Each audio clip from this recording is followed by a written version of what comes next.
Villeneuve actually, I think, feels that the cars. He says that they're not fast enough. I don't think he really means that. What he really means is they're not difficult enough.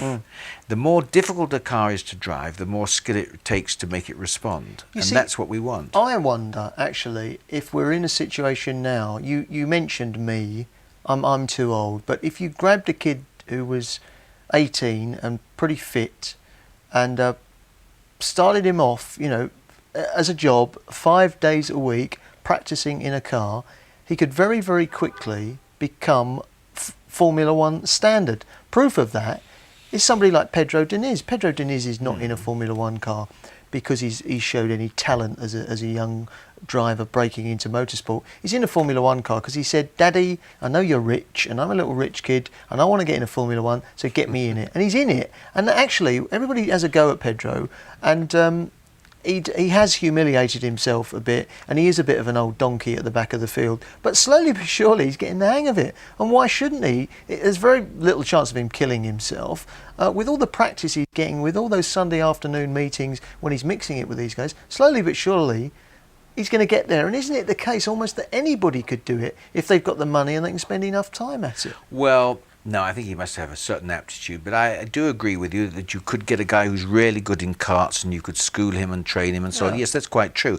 But I think that goes for many sports. I think that if you get a person if a person is dedicated enough and will spend enough time, I think you can do most things. I really do. If a person is really for it, whatever it is, I think you can learn to play the piano. I can't play the piano, but I'm sure if it was my whole life to be able to play it, I'm sure I could learn. And obviously I get better with practice. And I think you can say that for a man walking on a high wire or racing a motor car or anything else. But there are a certain amount of drivers, I think, who are blessed with a certain talent that others cannot achieve. I think you've got people like, say, Jimmy Clark was a man who had enormous talent, which was given to him by God or whatever. The same as some people have a great voice. But there's no doubt some people have managed to take a terrible voice and make money with it. Of course, I've got a great driving talent and a great voice. I know. But what the point I'm trying to get at is that if there is no danger and you can it's almost getting too easy and money dictates everything. If you can go in with 5 million quid in your back pocket, you'll get a drive almost no matter how bad you are.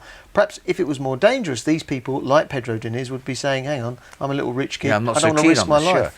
Oh, I think there's a lot of truth in that. Yeah. I think that it's you can't go backwards. That's the problem. But I think the only thing we can hope for is that the FIA, who control motor racing, will start making rules and regulations which make the cars more sensitive to drive. I think if you can cut down this enormous road holding they get. I mean, I don't know if you know this, but apparently a car doing 140 k's, now it's only 85 miles an hour.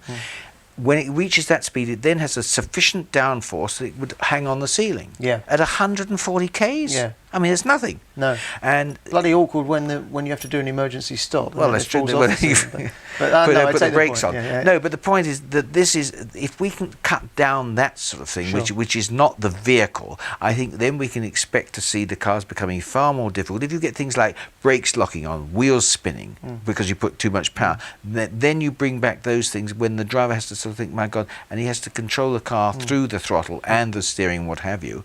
I think then we'll see racing improve, because one other problem that these great things have brought in is the actual distance in which one car could pass another is so small, because the braking now is unbelievable, and therefore physically isn't that much distance on the track. Sure. Yeah. And the cars are that close that when they go around a corner, really there isn't much difference with the lateral G.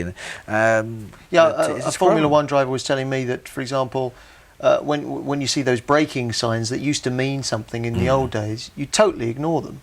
I mean, those braking indicators at tracks all around the world. But they never put those up at the right place, No. I mean, the 100 yards in France is quite different to 100, well, admittedly 100 metres in another country. Sure.